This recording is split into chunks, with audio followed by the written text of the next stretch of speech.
Hey people of VC, it's Andy, a cloudy milder.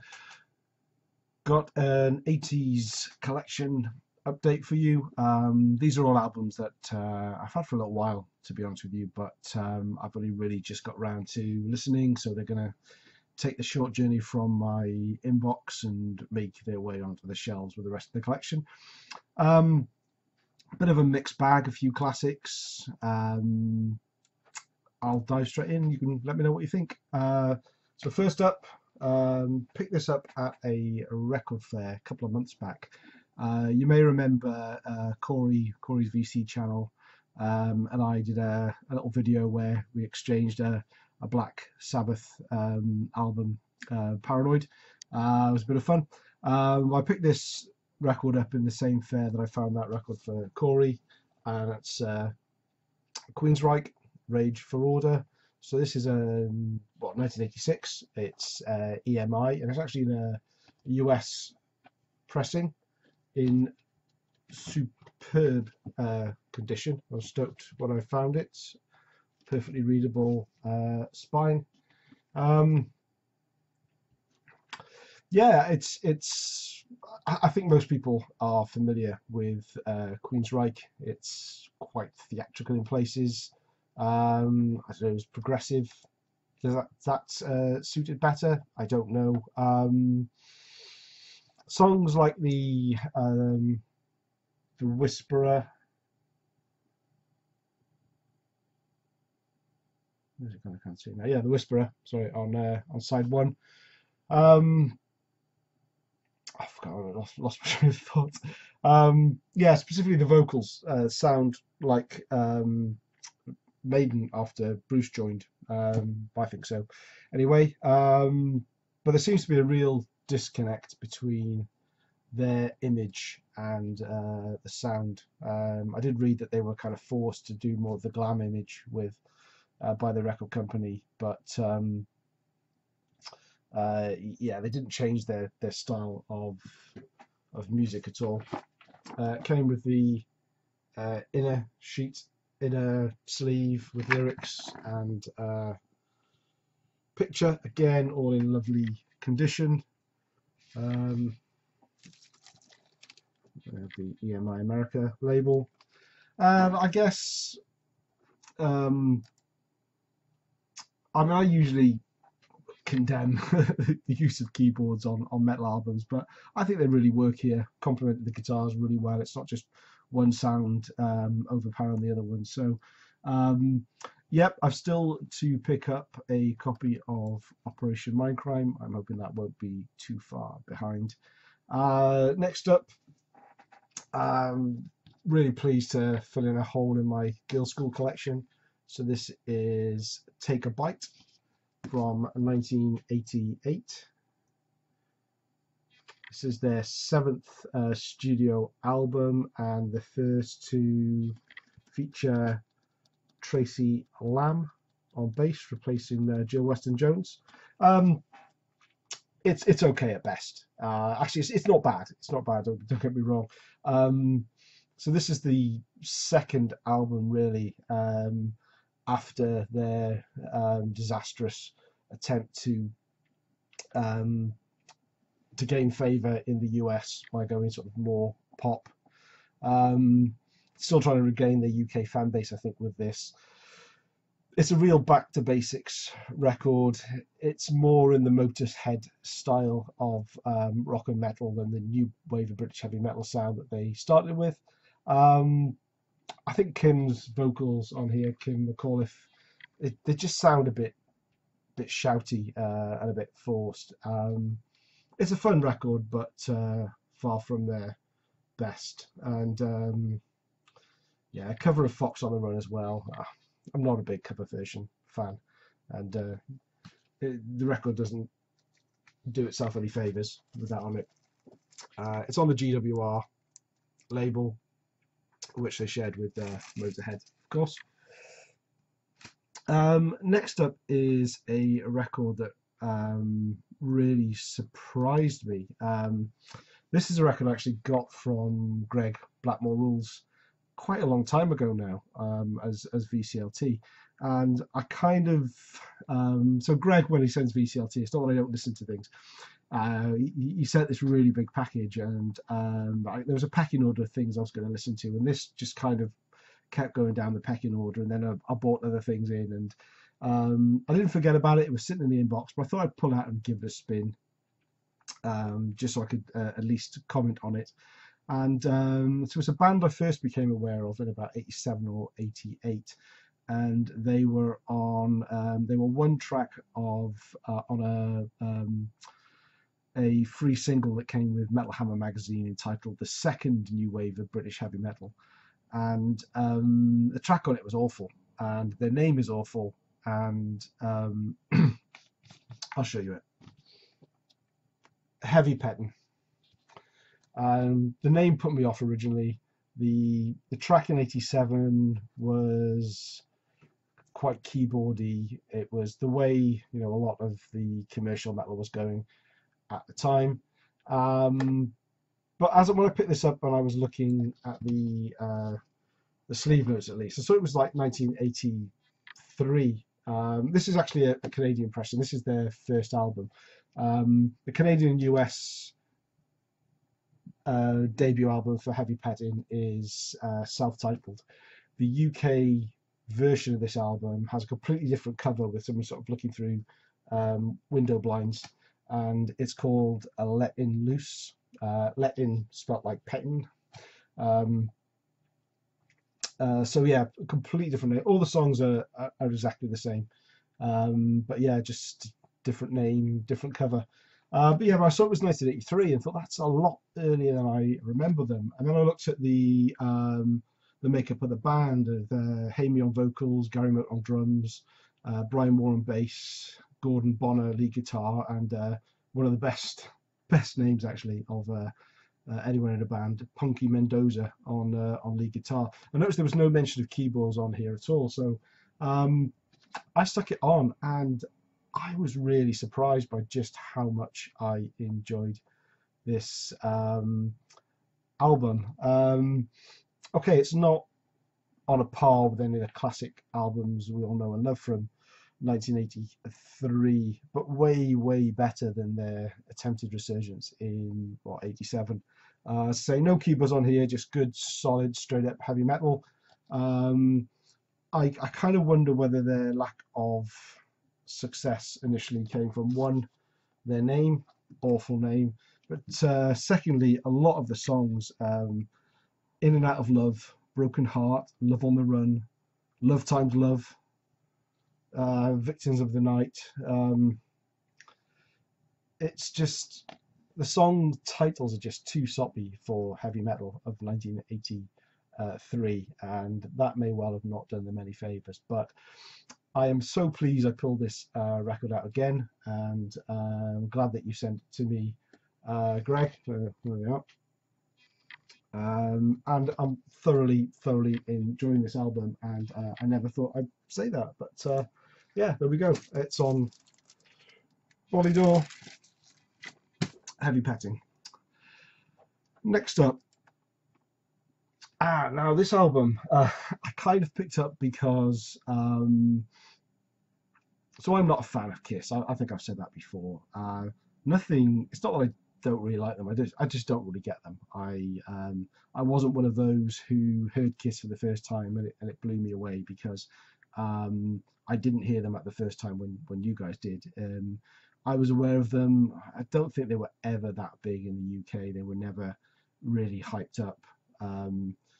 And their image kind of put me off as well when I was younger. And of course, by the time I started listening to metal, they already had about 43 albums out, and it was a little overwhelming to get into them.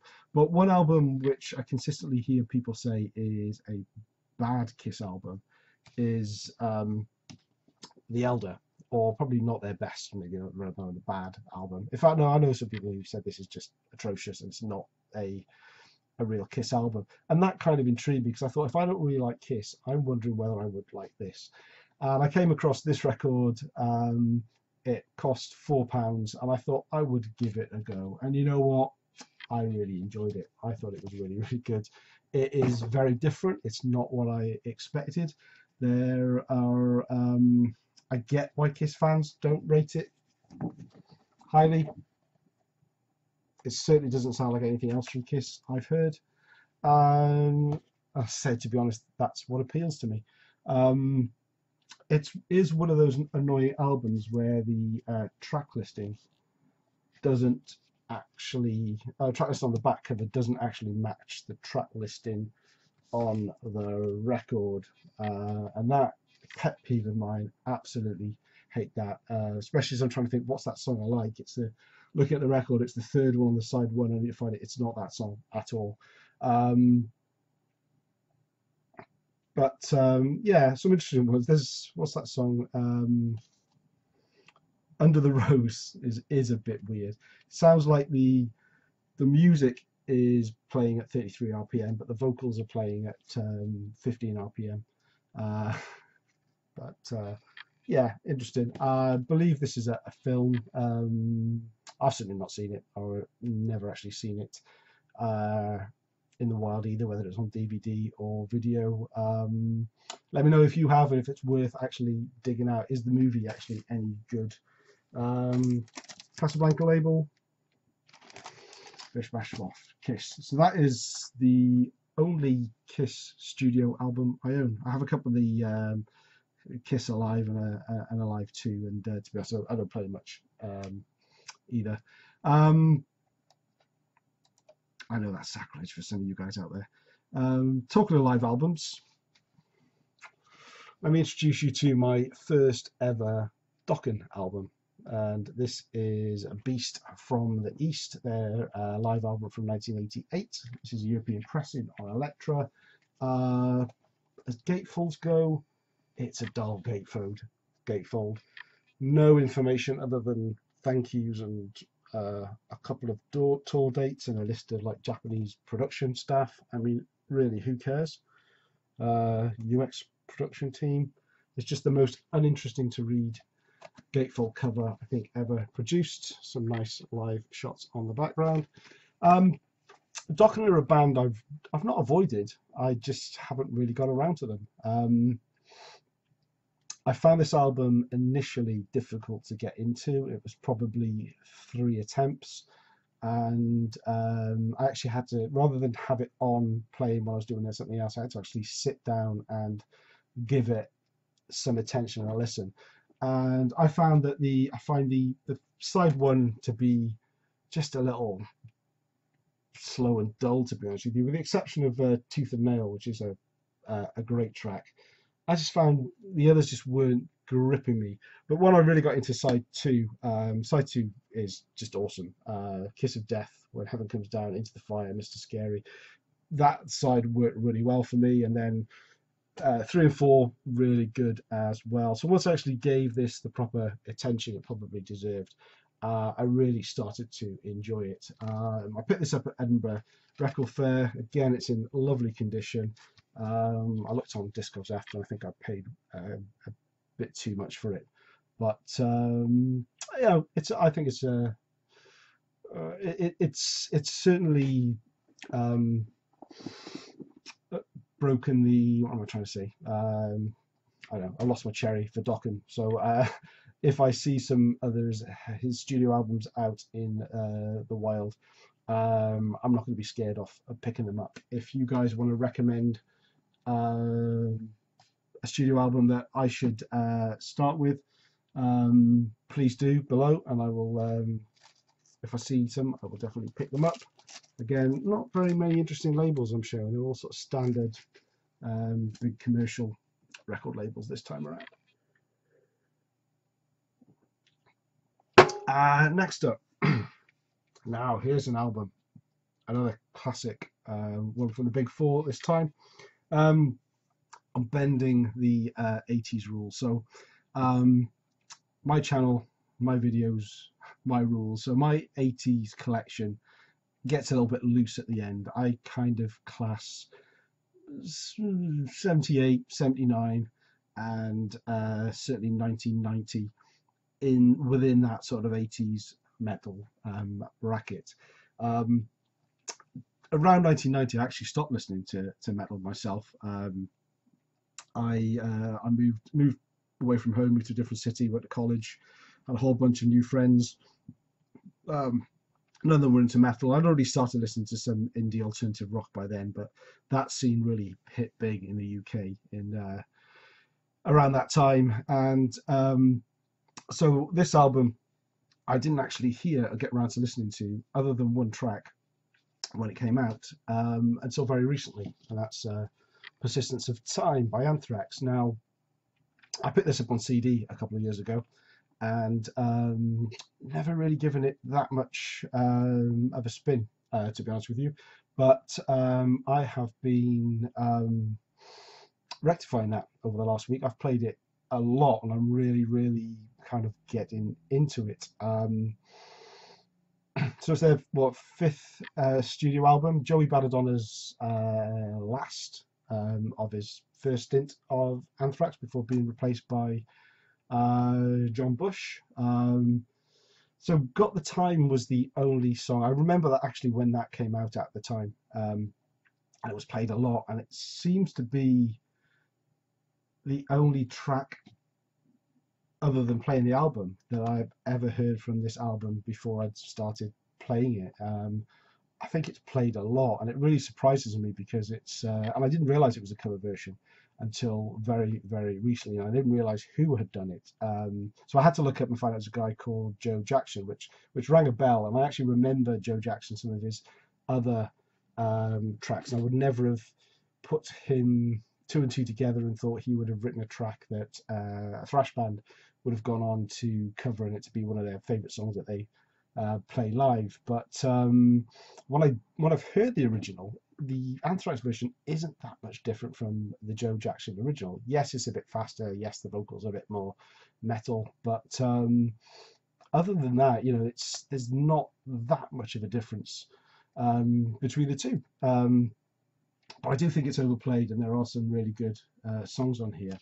One thing I noticed, and you can tell me if you agree with me or not, is certainly the albums, the three previous albums to this, Splendid Disease, Among the Living, and State of Euphoria, each of those albums had a different sound from the last, a slight change on a theme for the albums. Whereas I noticed with this one, each of the songs seems to borrow something from those previous three albums, and whereas this album doesn't really change their sound much, it just seems more of a amalgamation of the sounds of the previous three albums. The main difference being there are no more light-hearted lyrics or songs about comic book heroes on this one. It's a much darker, I guess, more mature theme to the lyrics.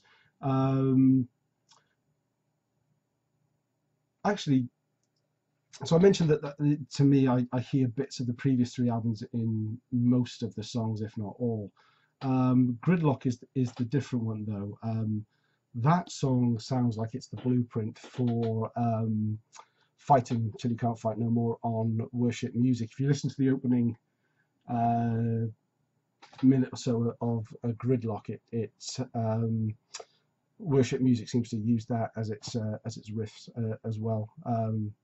So it's kind of 21 years between the two albums, but I thought that was quite cool. This version is in great condition.